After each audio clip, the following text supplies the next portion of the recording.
सर्व सदस्यगण दीपक पाटील गोते, नरेंद्र जाधव, कैलाश भाऊ साखरे, गुणाजी कुटे, रामेश्वर भाऊ शिंदे, मुरलीधर बेंगाळ, ही सर्व मंडळी, विशाल वारेकर, गोपाल कष्टे,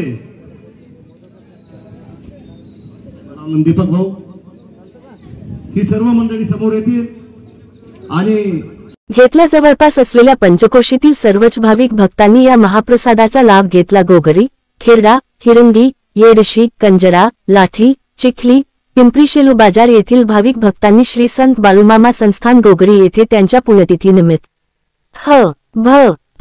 पंकज पवार महाराज आळंदीकर यांच्या काल्याच्या कीर्तनाला गावकरी मंडळी मोठ्या संख्येने उपस्थित होते।